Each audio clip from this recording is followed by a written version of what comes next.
세상에서 가장 잔인한 복수가 무엇인지 아십니까? 바로 생명의 은인이 되는 것입니다. 오늘 우리가 마주한 이란과 이스라엘 두 국가는 지금 서로의 심장을 향해 미사일을 쏘아 올리고 있지만 사실 이 전쟁의 첫 페이지는 뜨거운 포옹으로 시작되었습니다. 2500년 전 유대인을 노예에서 해방시킨 건 다름 아닌 페르시아였으니까요. 그런데 왜 은혜를 원수로 갚는 이 막장 드라마가 2026년 전 세계 경제를 벼랑 끝으로 몰고 가고 있을까요? 그 역설적인 비극의 서막을 지금 공개합니다. 1500km, 서울에서 도쿄를 지나 태평양 한복판까지 가는 거리입니다. 이 먼 거리를 뚫고 날아온 미사일 한 발이 여러분의 지갑 속 자산 가치를 하룻밤 사이 10% 이상 증발시킬 수 있다면 믿으시겠습니까? 2026년 2월 우리가 마주한 현실은 공포영화보다 잔혹합니다. 평화롭던 테헤란의 밤하늘은 축제의 폭죽 대신 시뻘건 화염으로 뒤덮였습니다. 미국과 이스라엘의 연합 공습, 작전명 서사적 분노가 시작된 겁니다. 지금 화면으로 보고 계신 저 불길은 단순히 남의 나라 전쟁터에서 피어오르는 연기가 아닙니다. 저 불꽃은 전 세계 물류의 심장인 호르무즈 해협을 압박하고 당장 내일 아침 여러분이 주유소에서 마주할 기름값을 결정하며 요동치는 주식시장의 비명이기도 합니다. 경제 분석가로서 제가 가장 우려하는 지점은 바로 이 예측 불가능한 변수가 우리의 일상을 뿌리째 흔들고 있다는 사실입니다. 이상하지 않으신가요? 이란과 이스라엘은 국경조차 맞닿지 않았습니다. 서로 땅을 뺏기 위해 싸우는 이웃나라 사이가 아니라는 뜻입니다.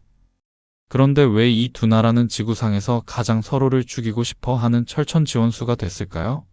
단순히 종교적 신념 때문일까요? 아니면 우리가 모르는 거대한 자본의 논리가 숨어 있는 걸까요? 첨단 미사일이 난무하는 2026년의 포연 속에서는 그 정답을 찾을 수 없습니다.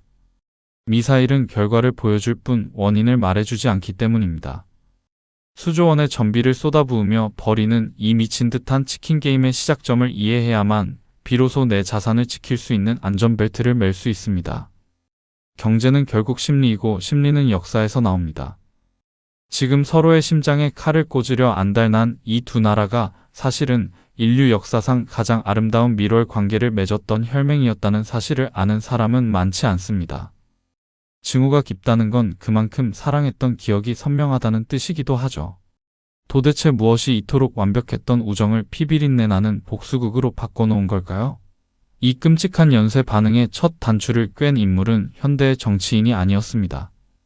2500년 전 인류 역사상 가장 위대한 결단을 내렸던 한 제왕의 이야기로부터 이 모든 비극과 희망이 시작됩니다. 성경 속 인물이자 페르시아의 살아있는 신이라 불렸던 그 남자가 유대인들에게 건넸던 치명적인 친절의 정체에 궁금하지 않으신가요? 성경 속에 등장하는 유일한 이방인 구원자, 고대 페르시아의 키루스 대왕. 이 이름 하나가 오늘날 중동의 거대한 폭탄 사이클을 만든 첫 번째 도미노였다면 믿으시겠습니까? 2500년 전 바빌론의 차가운 감옥에서 노예로 신음하던 유대인들에게 손을 내민 건 다름 아닌 이란의 조상들이었습니다. 키루스는 아무런 조건 없이 그들을 해방했고 예루살렘으로 돌아가 성전을 지으라며 막대한 자금까지 쥐어주었습니다. 유대인들에게 이란은 단순한 이웃나라가 아니라 멸망의 벼랑 끝에서 자신들을 끌어올려준 생명의 은인 그 자체였습니다. 이 뜨거운 우정의 유전자는 현대에 와서도 놀랍도록 선명하게 이어졌습니다. 1950년대 이란의 팔라비 국왕 시절을 떠올려 보십시오. 당시 이란은 이스라엘을 국가로 인정한 두 번째 무슬림 국가였습니다. 테헤란 한복판에는 이스라엘 대사관이 당당히 서 있었고 두 나라 사이에는 매일같이 민간 항공기가 오갔습니다. 이스라엘의 첨단 미사일 기술이 이란으로 흘러 들어가고 이란의 값싼 석유가 이스라엘의 산업 동력을 돌리던 시절입니다. 말 그대로 석유와 기술의 완벽한 등가 교환이 이루어지던 황금기였죠. 경제 분석가로서 제가 주목하는 지점은 바로 이 상호 보완적 결속입니다. 한쪽은 자원이 넘치고 한쪽은 기술이 뛰어난 두 나라가 손을 잡았을 때 중동은 유례없는 안정을 누렸습니다. 이란에 살던 수만 명의 유대인들은 경제적 성공을 거두며 아무런 차별 없이 평화롭게 공존했습니다. 지금의 포격전만 본 시청자분들께는 도저히 믿기지 않는 유토피아 같은 풍경일 겁니다. 하지만 이 완벽했던 혈맹의 고리는 1979년 단 한 번의 거대한 폭발과 함께 산산조각이 나고 맙니다. 우리는 흔히 종교적 갈등이 이 우정을 깼다고 생각합니다. 하지만 과연 그게 전부일까요? 2500년이나 버텨온 그 단단한 우정이 단순히 신의 이름 하나 때문에 무너졌다는 건 냉혹한 자본의 세계에서는 설명이 부족합니다. 사랑이 깊으면 증오도 깊다지만 이토록 철저하게 서로를 파괴하려는 데에는 종교보다 훨씬 더 무섭고 현실적인 정치적 계산서가 숨어 있습니다. 어제의 은인이 오늘의 악마가 되어야만 했던 진짜 이유, 그리고 그 뒤에서 조용히 웃고 있는 권력의 민낯을 마주할 차례입니다. 1979년 테헤란의 거리에서 터져나온 분노의 함성이 어떻게 이스라엘이라는 작은 악마를 소환했는지 그 소름 돋는 반전의 드라마 속으로 한 걸음 더 들어가 보겠습니다. 그런데 말입니다. 이들이 서로 침을 뱉으면서도 뒤로는 몰래 무기를 주고받았다는 사실 혹시 들어보셨나요? 1979년 테헤란의 거리, 꽃비가 내리던 자리에 갑자기 피바람이 불기 시작했습니다. 이슬람 혁명이라는 거대한 해일이 모든 것을 쓸어버린 겁니다. 아야톨라 호메인이라는 인물이 권좌에 오르자마자 전 세계를 향해 선언했습니다. 미국은 큰 악마, 이스라엘은 작은 악마. 수천 년간 이어져온 페르시아와 유대인의 우정은 이 한마디의 휴지 조각이 되어 불타버렸습니다. 테헤란 한복판의 이스라엘 대사관은 즉시 문을 닫았고 그 건물은 이스라엘의 철천 지원수인 팔레스타인 해방기구 PLO의 손에 넘겨졌습니다. 말 그대로 집주인을 쫓아내고 그 집을 원수에게 준 셈입니다. 하지만 경제 분석가로서 제가 소름 끼치도록 놀랐던 지점은 그 바로 다음 장면에 있습니다. 혁명 정부가 이스라엘을 작은 악마라고 저주하며 침을 뱉던 바로 그 시점, 마쿠에서는 믿기 힘든 비즈니스가 벌어지고 있었습니다. 1980년 이라크가 이란을 침공하며 전쟁이 터지자 국제사회에서 완전히 고립된 이란은 절체절명의 위기에 빠집니다. 이때 이란에 몰래 무기를 대준 나라가 어디였을까요? 놀랍게도 그들이 악마라고 불렀던 이스라엘이었습니다. 이것이 바로 국제 정치와 경제의 냉혹한 민낯입니다. 이스라엘 입장에서는 당장 국경을 맞댄 사담 후세인의 이라크가 이란보다 더 무서운 실존적 위협이었기 때문입니다. 적의 적은 나의 친구라는 차가운 계산서 앞에 종교적 신념이나 혁명의 구호는 잠시 뒷전으로 밀려났습니다. 이란 역시 살기 위해 악마의 손을 잡았습니다. 겉으로는 광장에서 이스라엘 국기를 태우면서도 뒤로는 이스라엘제 부품으로 전투기를 수리하고 미사일을 정비했던 겁니다. 이 기괴한 이중성을 어떻게 설명해야 할까요? 신념이 돈과 생존 앞에서 얼마나 무력해질 수 있는지를 보여주는 대목입니다. 하지만 전쟁이 끝나자마자 이들은 약속이라도 한 듯 다시 원수 모드로 복귀했습니다. 아니, 이전보다 더 지독하게 서로를 물어뜯기 시작했죠. 받은 건 없지만 줄 건 죽음뿐이다라는 식의 태도입니다. 도대체 왜 이란은 이토록 집요하게 이스라엘을 주적으로 설정해야만 했을까요? 단순히 과거의 은혜를 잊어서일까요? 아니면 1979년에 그 뜨거웠던 혁명의 불길을 유지하기 위해 반드시 필요한 연료가 있었던 걸까요? 이제 우리는 종교라는 가면을 벗겨내고 정권 유지라는 거대한 경영 전략의 실체를 들여다봐야 합니다. 이란이라는 국가 경영진이 이스라엘을 미워할수록 얻게 되는 막대한 정치적 배당금의 정체에 궁금하지 않으신가요? 종교가 전쟁의 이유라고 믿으시나요? 15년 동안 경제 지표를 분석해온 제 눈에 비친 이란의 이스라엘 혐오는 신념의 문제가 아닙니다.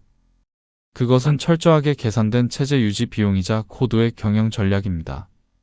이란 이슬람 공화국이라는 거대한 조직을 이끄는 경영진에게 이스라엘은 없어서는 안 될 소중한 적입니다. 내부의 경제적 무능과 억눌린 국민들의 불만을 밖으로 돌리기 위해 화살을 대신 맞아줄 거대한 표적이 반드시 필요하기 때문입니다. 이것이 바로 제가 명명한 적대적 공생의 경제학입니다. 이란의 지도부가 이스라엘을 지도에서 지워버리자고 외칠 때마다 역설적으로 그들의 권력 기반은 더욱 단단해집니다. 외부의 위협이 실존한다는 공포를 심어주어야만 국민들을 하나로 묶는 정치적 접착제가 작동하기 때문이죠. 시온주의라는 유령을 소환해 싸우는 척하며 실제로는 내부 결속이라는 막대한 배당금을 챙기는 셈입니다. 종파가 다른 팔레스타인의 하마스를 지원하는 이유도 여기서 설명됩니다. 시아파와 수니파는 원래 원수지간이지만 이스라엘이라는 공동의 적 앞에서는 비즈니스 파트너가 되는 것이죠. 이스라엘 입장에서도 이란은 아주 유용한 존재입니다. 과거 이집트나 요르단 같은 주변 아랍 국가들과는 이미 화해를 했거나 관계를 정리했습니다. 이제 이스라엘에 남은 유일하고도 강력한 명분은 바로 이란의 핵 위협입니다. 이란이 큰 소리를 칠수록 이스라엘은 미국으로부터 더 많은 무기 지원을 받아내고 내부의 정치적 갈등을 안보라는 이름으로 덮어버릴 수 있습니다. 서로를 증오한다고 외치지만 사실은 서로의 존재 덕분에 각자의 집권 명분을 유지하는 기묘한 공생관계인 겁니다. 하지만 이 위험한 연극이 선을 넘기 시작하면 어떻게 될까요? 적당한 긴장감은 권력에 도움이 되지만 진짜 총알이 오가기 시작하면 계산선은 순식간에 피로 물듭니다. 이란은 직접 피를 흘리지 않으면서도 이스라엘의 진을 빼놓을 아주 영리하고도 잔인한 가성비 전략을 고안해냈습니다. 본체는 숨고 아바타를 내세워 싸우는 이란의 교묘한 포위망, 이른바 저항의 축이라 불리는 이 거대한 네트워크가 어떻게 이스라엘의 숨통을 조이고 있는지 아십니까? 이제 전쟁의 무대는 정규군을 넘어 보이지 않는 그림자들의 대결로 옮겨갑니다. 이란의 전략은 영리하면서도 잔인합니다. 직접 전면에 나서서 피를 흘리는 대신 이스라엘의 사방의 대리인들을 심어두는 방식을 선택했기 때문입니다. 이름하여 저항의 축. 레바논의 헤즈볼라, 가자의 하마스, 예멘의 후티 반군까지 이란은 이들에게 돈과 무기를 아낌없이 쏟아붓습니다. 경제 분석가의 시각으로 보면 이것은 본사일 않는 안전한 후방에 숨고 지사무장 단체들을 내세워 리스크를 분산하는 일종의 프랜차이즈 전쟁입니다. 이 가성비 좋은 대리전 전략 덕분에 이란은 국제사회의 직접적인 제재를 피하면서도 이스라엘의 진을 빼놓을 수 있었습니다. 이스라엘 입장에서는 미칠 노릇이죠. 북쪽에서는 로켓이 날아오고 남쪽에서는 테러가 터지는데 정작 그 몸통인 이란은 1500km 밖에서 여유롭게 지휘봉을 휘두르고 있으니까요. 이스라엘은 국경 사방이 적들로 포위되는 이른바 불의 고리에 갇히게 된 셈입니다. 하지만 유대인의 생존 본능은 결코 만만치 않았습니다. 이스라엘은 이 포위망을 뚫기 위해 상상조차 못했던 전략적 우회로를 찾아냅니다. 이란의 바로 윗동네 아제르바이잔이라는 나라와 손을 잡은 겁니다. 이란이 이스라엘의 앞마당에 하마스를 심었다면 이스라엘은 이란의 뒷마당에 첨단 드론 기지와 정찰 포스트를 박아 넣었습니다. 적의 심장 가장 가까운 곳에 비수를 꽂아둔 것이죠. 이제 전쟁의 양상은 정규군의 정면 충돌에서 그림자들의 대결로 옮겨갑니다. 이란이 시아파 벨트를 완성해 이스라엘을 질식시키려 할 때 이스라엘은 보이지 않는 곳에서 이란의 가장 소중한 것을 하나씩 파괴하기 시작합니다. 바로 이란의 자존심이자 생존줄인 핵입니다. 총소리 한 번 나지 않았지만 이란의 핵심 과학자들이 길거리에서 사라지고 국가 기밀이 통째로 털리는 이 소름 끼치는 첩보전의 실체를 알고 계십니까? 이제 우리는 그 비정한 암살의 기록을 마주하게 됩니다. 침묵은 때로 폭발보다 더 무시무시한 법입니다. 이란이 대리인들을 내세워 이스라엘의 겉가죽을 긁어댈 때 이스라엘의 정보기관 모사드는 이란의 심장을 직접 파고들었습니다. 바로 이란의 생존줄이자 자존심인 핵 개발 프로그램입니다. 이 전쟁은 전선도 군복도 없습니다. 어느 날 갑자기 테헤란 한복판에서 이란 최고의 핵과학자가 인공지능 원격기관 총에 암살당하고 철통 보안을 자랑하던 핵시설의 원심 분리기가 정체 모를 바이러스 스톡스넷에 감염되어 스스로 터져 나갑니다. 경제 분석가로서 제가 주목하는 지점은 이 비대칭 전쟁의 비용 효율성입니다. 전면전을 벌여 수조 원을 쓰는 대신 핵심 인물과 설비만 골라 제거하는 이스라엘의 방식은 이란의 국가 시스템 자체를 불능 상태로 몰아넣었습니다. 이란은 핵시설을 지하 수백 미터 깊숙이 숨기고 전국 각지에 분산하며 저항했지만 모사드는 테헤란의 비밀 창고를 습격해 반톤 분량의 핵 기밀 문서를 통째로 훔쳐 달아나는 영화 같은 일을 현실로 만들었습니다.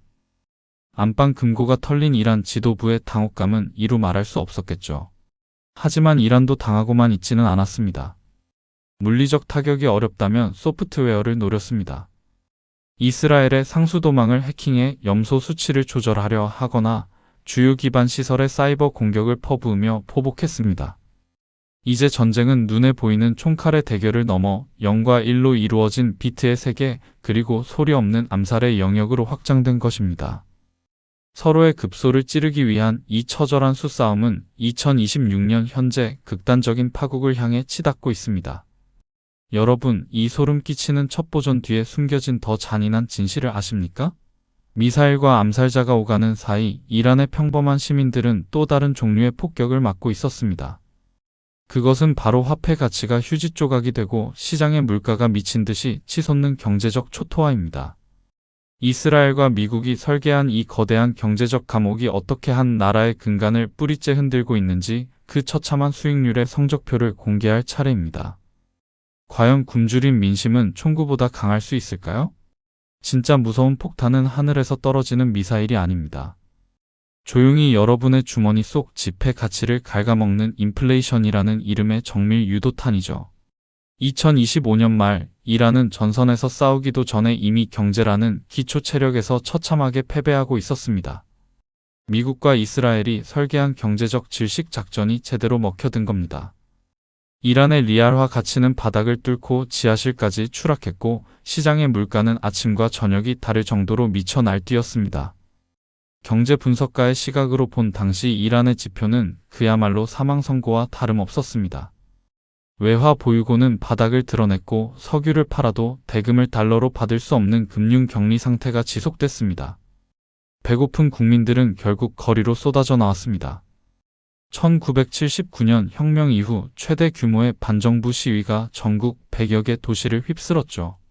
총칼로 무장한 혁명 수비대도 굶주린 민심의 파도를 막기엔 역부족이었습니다. 내부에서부터 둑이 터지기 시작한 겁니다. 이스라엘은 이 틈을 놓치지 않았습니다. 이란이 내부 혼란으로 비틀거리는 바로 그 순간 일어서는 사자라는 이름의 전면적인 공습을 단행했습니다. 2026년 2월 핵시설뿐만 아니라 이란의 군 지휘부와 핵심 인프라를 동시에 타격하며 정권의 숨통을 조였습니다. 이것은 단순히 군사적 승리를 넘어 이란이라는 국가 시스템 자체를 리셋하려는 고도의 전략이었습니다. 미국은 뒤에서 조용히 항공모함을 전진시키며 이란의 마지막 퇴로인 호르무즈 해협을 압박했습니다. 여러분, 한 나라의 경제가 무너지고 지도부가 붕괴 위기에 몰리면 어떤 일이 벌어지는지 아십니까? 쥐도 막다른 골목에 몰리면 고양이를 문다고 하죠. 이란은 이제 잃을 것이 없는 관기의 단계로 진입했습니다. 자신들의 파멸이 예견된 상황에서 이들은 전 세계를 길동무로 삼으려는 마지막 카드를 꺼내 들었습니다. 2500년의 역사가 단 한 번의 클릭으로 재가 될 수도 있는 일촉즉발의 상황, 그 최후의 결전이 우리 지갑에 어떤 피해 청구서를 보낼지 마지막 장에서 확인하시죠. 마지막 8장입니다. 2500년의 거대한 서사가 결국 우리 집 안방의 전기세와 주유소의 가격표로 수렴되는 결말을 마주할 시간입니다. 결국 2026년 현재 이란은 최후의 도박을 선택했습니다. 전 세계 석유의 20%가 지나는 길목 호르무즈 해협을 봉쇄하겠다는 카드를 꺼내든 것이죠. 경제 분석가로서 제가 가장 두려워했던 블랙스완이 현실이 된 순간입니다. 해협이 막히고 유가가 배럴당 120달러를 돌파하자 전 세계 증시는 비명을 지르며 하락했습니다. 공급망은 마비되었고 우리가 누리던 저물가 시대의 종말이 선언되었습니다. 미사일 한 발의 가격보다 그 미사일이 떨어뜨린 경제적 신뢰의 가치가 훨씬 더 컸던 셈입니다. 하지만 이 비극적인 전쟁의 끝에는 역설적인 교훈이 하나 남았습니다. 영원한 적도 영원한 친구도 없다는 국제사회의 냉혹한 진리입니다. 2500년 전 유대인을 구했던 페르시아의 자비가 2026년에는 서로의 수도를 겨냥한 미사일로 돌아왔습니다. 우리는 이 피비린내 나는 피해 청구서를 보며 한 가지 질문을 던져야 합니다.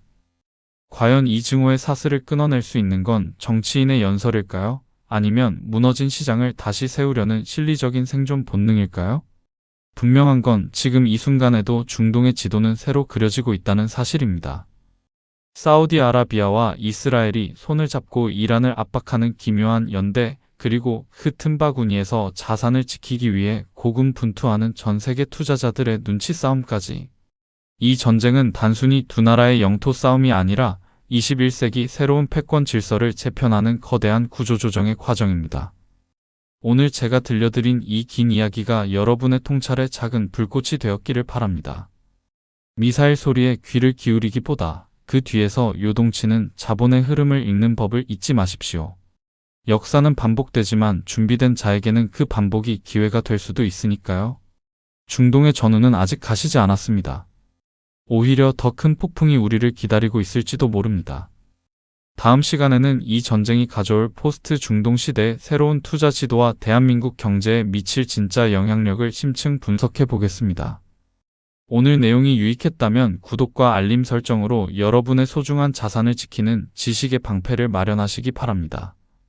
긴 시간 함께 해주셔서 감사합니다.